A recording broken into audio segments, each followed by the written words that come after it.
اب لڑی آ گئی دوسری عبادت والی، عبادت میں صوم۔ جہاں تک نماز کا ذکر ہے تو وہ تو مکی صورتوں میں اس کا بے تحاشا مرتبہ ذکر موجود ہے، لیکن یہاں جو ہے معاملہ صوم، اس سے پہلے مکی دور میں صوم کا کہیں کوئی تذکرہ ہی نہیں، نہ عربوں میں اس کا رواج تھا۔ یہ لفظ بھی عربی زبان میں تھا گھوڑوں کے لیے، گھوڑے روزہ رکھتے تھے۔ رکھتے کیا تھے بیچارے؟ انہیں رکھوایا جاتا تھا، کیونکہ عربوں کا جو معاملہ تھا وہ لوٹ مار، غارت گری، اور اس کے لیے انہیں چاہیے تیز رفتار سواری، جاؤ حملہ کرو، لوٹو مارو اور بھاگو۔ اونٹ جو ان کی فضا اور ان کے ماحول کے لیے مناسب تھا وہ زیادہ تیز دوڑ نہیں سکتا، اپنی اس ضرورت کے لیے گھوڑا چاہیے تھا۔ گھوڑے میں عرب کا سخت موسم برداشت کرنے کی عادت نہیں، نازک جانور ہے، وہ پیاسا تو نہیں رہ سکتا 7 دن تک جیسے کہ اونٹ رہ سکتا ہے، بھوکا نہیں رہ سکتا، وہ لو کے تھپیڑے نہیں برداشت کر سکتا، لہذا عرب اس کو رکھواتے تھے روزہ۔ کھانا پینا بند کیا اور اس کے جو ہے منہ کر کے کھڑے ہو گئے جب گرم تیز ہوا چل رہی ہے، خود تو اپنے آپ کو لپیٹ لیا اپنے گھٹنے میں، غترہ کہلاتا ہے وہ جو بھی کپڑا اوپر ہوتا ہے، اور وہ اس گھوڑے کو جو ہے وہ ساری آگ اس پر برس رہی ہے تاکہ اس میں عادت پیدا ہو جائے جھیلنے کی، برداشت کرنے کی۔ تو جنگ کے موقع پر کہیں یہ دغا نہ دے جائے، اگر یہ ہمت ہار گیا تو اس کا تو کیا کیا جائے گا، تو اصل میں سوار ہے جو مارا گیا۔ یہ روزہ ان کے ہاتھ تھا، لیکن جب حضور آئے مدینے میں تو یہاں یہود میں روزے کا رواج تھا۔ وہ ایک تو عاشورہ کا روزہ رکھتے تھے، اس لیے کہ وہ تاریخ تھی جس میں کہ نجات ملی تھی بنی اسرائیل کو فرعونیوں سے۔ پہلے یہ کہ ہر مہینے میں 3 روزے، اب اگر 30 کے 30 روزے ایک ہی مہینے میں فرض کر دیے گئے ہوتے اور وہ ہوتے جون جولائی کے تو جان نکل جاتی۔ بہترین تدبیر یہ کی گئی ہر مہینے میں، اور یہ موسم سارے آ رہے ہیں اس میں۔ پھر کچھ عرصے کے بعد یہ رمضان کا روزہ فرض کیا گیا۔ پہلا جو روزہ تھا 3 دن کا، اس میں یہ بھی تھی اجازت کہ جو اگر مسافر نہیں ہے، بیمار بھی نہیں ہے، طاقت رکھتا ہے روزہ رکھنے کی، پھر بھی روزہ نہ رکھے تو اس کا فدیہ یہ ہے کہ 1 مسکین کو کھانا کھلائے۔ علی الاطلاق تھا یہ۔ جب رمضان کے روزے کی فرضیت ہو گئی تو اب یہ فدیہ نہیں ہے، البتہ حضور نے اس کو باقی رکھا ایسے شخص کے لیے جو بہت بوڑھا ہے، یا کوئی خاتون بہت بوڑھی ہے برداشت نہیں کر سکتی، یا کوئی بیمار ہے، کسی سخت ایسی بیماری میں ہے کہ روزہ اس کے لیے جان کے لیے ہلاکت کا اندیشہ ہو سکتا ہے، اس کے لیے فدیہ برقرار رکھا۔ عام طور پر صحت مند شخص جو مسافر بھی نہ ہو اس کے لیے یہ رعایت ختم ہو گئی۔ یہ ہے ان آیات کی تعبیر جس پر میں پہنچا ہوں، اور بہت پہلے پہنچ گیا تھا، لیکن چونکہ اکثر مفسرین نے یہ بات نہیں لکھی ہے تو میں جھجکتا رہا، لیکن بعد میں مجھے معلوم ہوا کہ مولانا انور شاہ کاشمیری رحمۃ اللہ علیہ کی رائے یہی ہے، تو مجھے اعتماد ہو گیا۔ اور پھر مجھے اس کا ذکر جو ہے یہ تفسیر کبیر میں امام راضی کے ہاں بھی مل گیا کہ متقدمین کے ہاں یہ رائے موجود تھی کہ پہلی 2 آیتیں جو ہیں اس روزے سے متعلق یہ رمضان کے روزے سے متعلق نہیں ہیں، بلکہ وہ 3 ہر مہینے کی 13، 14 اور 15 ایام 20 کے روزے حضور نے بعد بھی رکھے ہیں نفلاً، لیکن شروع میں یہ 3 روزے رکھنے کا حکم دیا گیا تھا۔ پہلی 2 آیتیں اس 6 آیتوں پر مشتمل رکوع، اور یہ ایک عجیب مقام ہے۔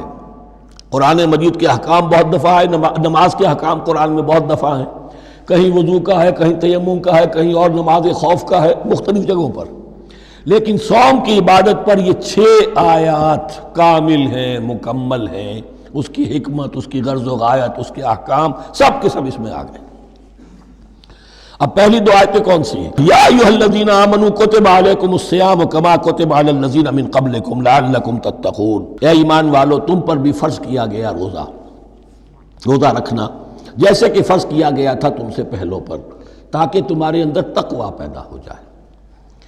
وہ جنگ کے لیے کرواتے تھے گھوڑوں کو تیار، تمہیں تقوی کے لیے اپنے آپ کو تیار کرنا ہے، بھوک کو قابو میں رکھ سکو، شہوت کو قابو میں رکھ سکو، پیاس کو برداشت کر سکو۔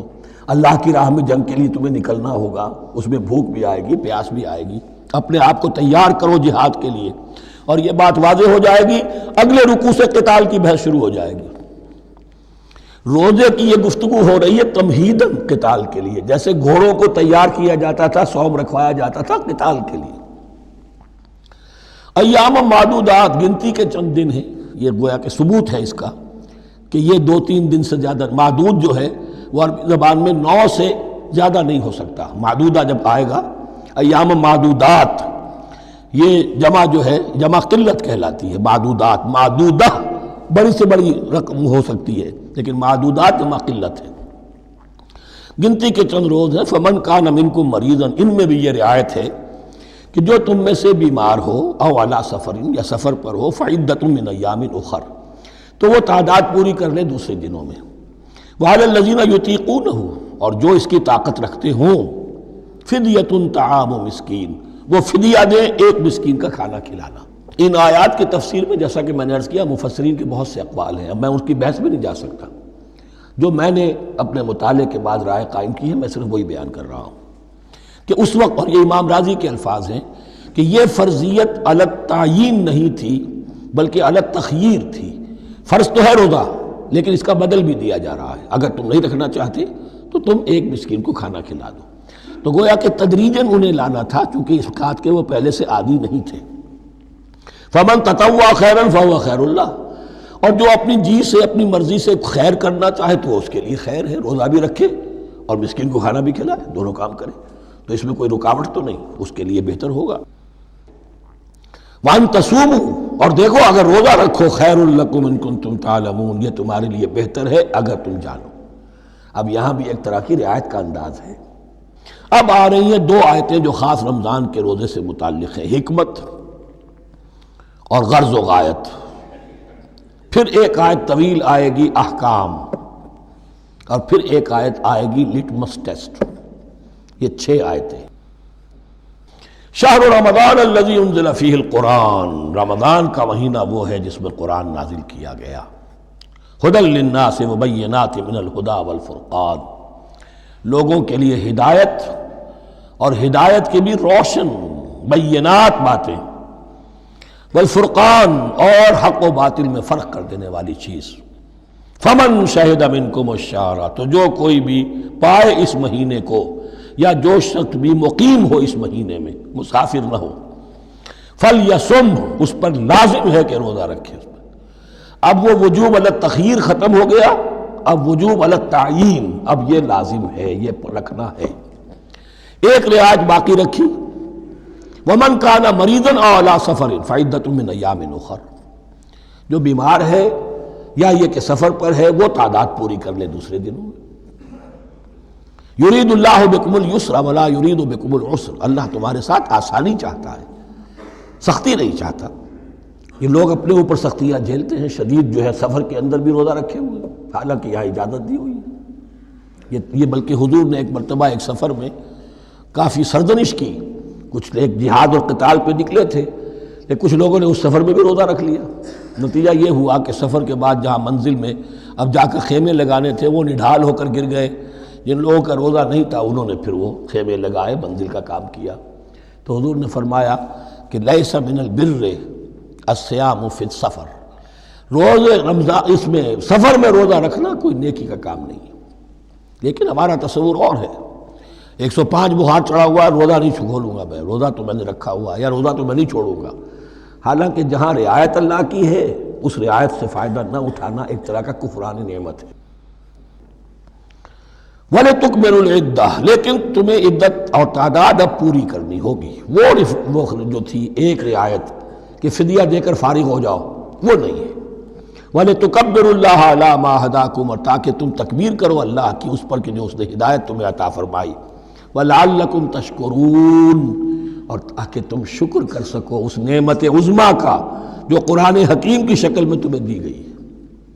اس موضوع پر میرا کتابچہ عظمت صوم اور عظمت صیام و قیام قرآن، اس میں یہ سارے مضامین تفصیل سے آئے ہیں. کیا حکمت ہے، کیا غرض و غایت ہے، کیا مقصد ہے، اور آخری منزل کیا ہے. وَإِذَا سَأَلَكَ عِبَادِي عَنِّي فَإِنِّي قَرِيبٌ. مطلوب تو یہ ہے کہ تمہارا جو یہ جسم حیوانی ہے یہ کچھ کمزور پڑے، روح ربانی جو تم میں پھونکی گئی ہے اسے تقویت حاصل ہو. دن میں روزہ رکھو، اس حیوانی وجود کو ذرا کمزور کرو، دباؤ اس کے تقاضوں کو. رات کو کھڑے ہو جاؤ، اللہ کا کلام سنو اور پڑھو تاکہ تمہاری روح کی آبیاری ہو، اس پر حیات، آب حیات کا ترشح ہو. نتیجہ کیا نکلے گا؟ تمہارے اپنے اندر سے ایک پیاس ابھرے گی وَإِذَا سَأَلَكَ عِبَادِي عَنِّي فَإِنِّي قَرِيب، تقرب الی اللہ کا جذبہ پیدا ہوگا۔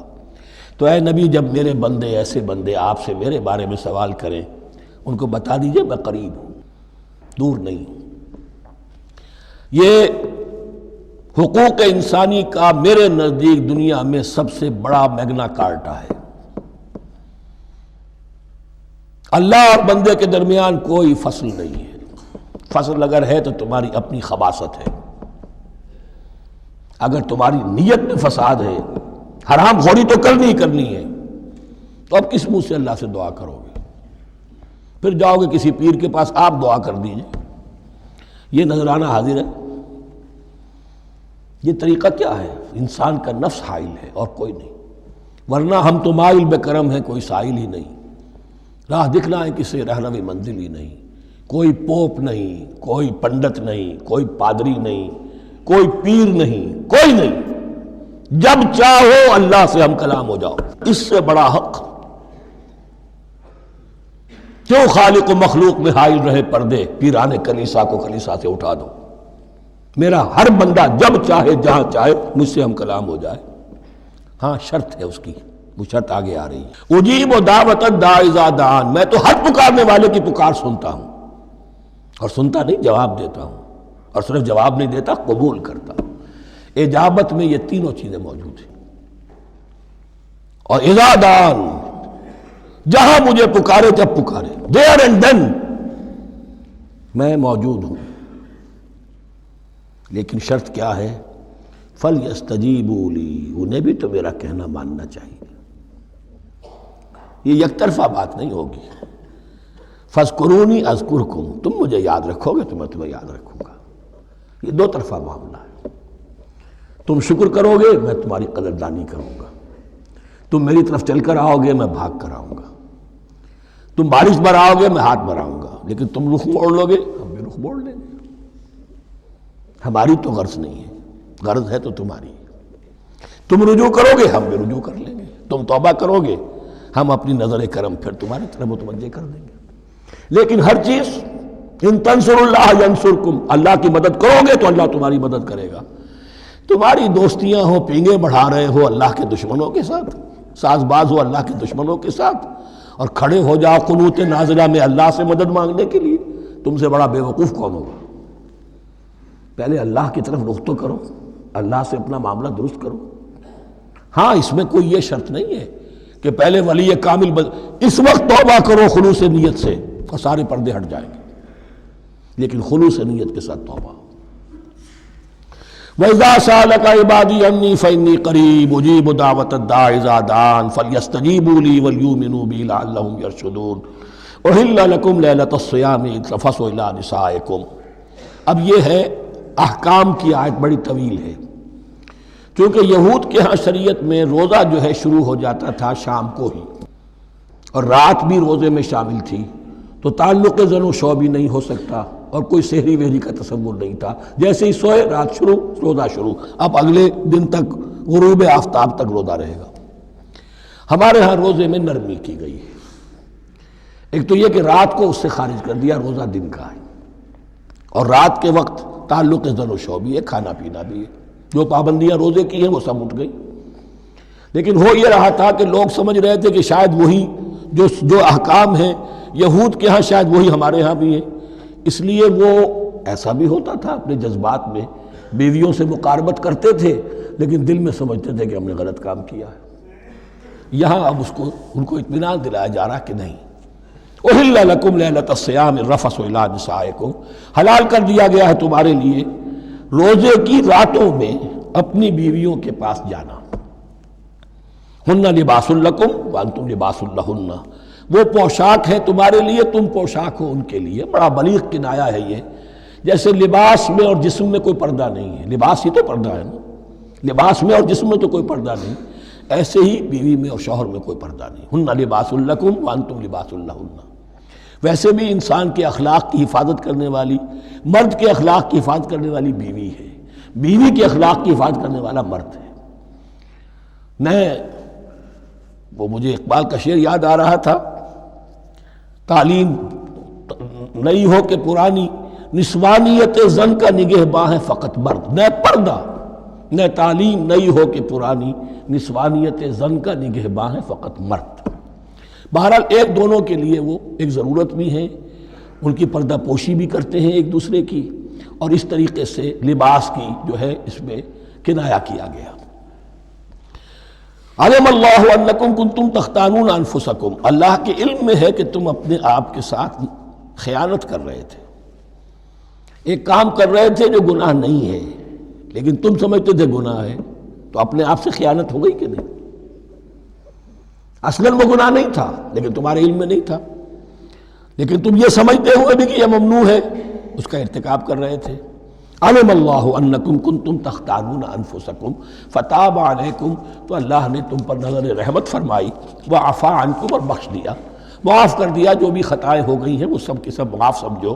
فالآن باشروہن، اب ان کے ساتھ جو بھی تعلق زر و شے ہے وہ قائم کرو، وابتغوا ما کتب اللہ لکم، اور تلاش کرو، حاصل کرو جو کچھ اللہ نے تمہارے لیے لکھ دیا ہے۔ کیا لکھ دیا ہے؟ ایک تو اولاد تعلق زر و شو میں، اور ایک سکون ہے کہ جو اللہ تعالیٰ نے اس میں رکھا ہے، لِتَسْكُنُوا إِلَيْهَا، قرآن مجید میں یہ الفاظ آئے، ایک تسکین ہے، سکون ہے، اعصاب کا تناؤ جو ہے وہ اس کے بعد جو ہے اس کے اندر ایک سکون کی کیفیت پیدا ہو جاتی ہے۔ اور یہی اس میں حکمت ہے کہ حضور اپنے ہر سفر میں ہم ایک زوجہ محترمہ کو ضرور ساتھ رکھتے تھے، اس لیے کہ قائد کو، سپہ سالار کو کسی وقت بڑی ایسی یعنی پریشان کن صورتحال میں فیصلے کرنے پڑتے ہیں، جذبات پر دباؤ ہوتا ہے اور اعصاب پر دباؤ ہوتا ہے، تو ساتھ اگر کوئی اہلیہ بھی موجود ہو تو اس میں، اور اس کے بہترین مواقع سیرت میں آئے ہیں، وہ پھر کسی وقت میں بیان کروں گا۔ وَابْتَغُوا مَا كَتَبَ اللَّهُ لَكُمْ وَكُلُوا وَاشْرَبُوا حَتَّى يَتَبَيَّنَ لَكُمُ الْخَيْطُ الْأَبْيَضُ مِنَ الْخَيْطِ الْأَسْوَدِ مِنَ الْفَجْرِ، اور کھاؤ اور پیو یہاں تک کہ واضح ہو جائے تمہارے لیے سفید دھاری فجر کی سیاہ دھاری سے، یعنی یہ پاؤں پھٹنے کے لیے استعارہ ہے کہ جب سفیدہ نمایاں ہوتا ہے ایک لکیر کی طرح، پاؤں پھٹ گئی، اس وقت تک کھانے پینے کی چھوٹ ہے، سحری جو ہے آپ کر سکتے ہیں، بلکہ کلو واشربو، کھاؤ اور پیو، اور اس کی حدیث میں تاکید آئی ہے، اور یہ بھی فرمایا ہمارے اور یہود کے روزے کے مابین سحری جو ہے وہ فرق ہے۔ تسحروا فإن فی السحور برکہ، سحری ضرور کیا کرو اس لیے کہ سحری میں برکت ہے۔ ثم اتموا الصیام الی اللیل، پھر رات تک روزے کو پورا کرو۔ اب رات تک میں اکثر فقہا کے نزدیک غروب آفتاب مراد ہے، اہل تشیع اس سے ذرا آگے جاتے ہیں کہ رات کا لفظ آیا ہے تو ذرا اور غروب آفتاب پر چند منٹ گزر جائے، لیکن ہمارے اہل سنت کے ہاں غروب آفتاب جو ہے وہی گویا کہ یہ اس کی غایت ہے۔ وَلَا تُبَاشِرُوهُنَّ وَأَنْتُمْ عَاكِفُونَ فِي الْمَسَاجِدِ، لیکن یہ رعایت جو تمہیں دی جا رہی ہے اس میں ایک استثناء ہے، جب تم معتکف ہو مسجدوں میں تو پھر اپنی بیویوں سے کوئی تعلق قائم نہ کرو۔ وَلَا تُبَاشِرُوهُنَّ، مت ان سے مباشرت کرو، وَأَنْتُمْ عَاكِفُونَ فِي الْمَسَاجِدِ، جبکہ تم مسجدوں میں اعتکاف میں ہو، آخری عشرے میں جو اعتکاف ہوتا ہے۔ تِلْكَ حُدُودُ اللَّهِ فَلَا تَقْرَبُوهَا، یہ اللہ کی حدود ہے، ان کے قریب مت جاؤ۔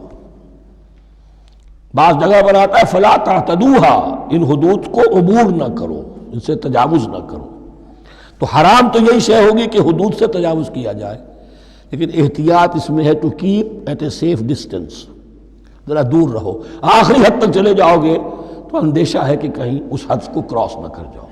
فلا تقربوها، اللہ کے حدود سے ذرا ایک سیف ڈسٹینس کے اوپر رہنا ضروری ہے۔ کذالک یبین اللہ آیاتہ للناس، اسی طرح اللہ تعالیٰ واضح کرتا ہے اپنی نشانیاں لوگوں کے لیے، لعلہم یتقون، تاکہ وہ تقوی کی روش اختیار کر سکے، بچ سکے۔ اب وہ لٹمس ٹیسٹ والی آیت آ گئی، تقوی کا ٹیسٹ کیا ہے؟ روزہ اس لیے فرض کیا کہ تقوی پیدا ہو جائے، یہ سارے احکام تمہیں دیے جا رہے ہیں تاکہ تمہیں تقوی پیدا ہو جائے، ٹیسٹ کیا ہے؟ تقوی کا لٹمس ٹیسٹ عقل حلال، یہ نہیں ہے کوئی نیکی نہیں۔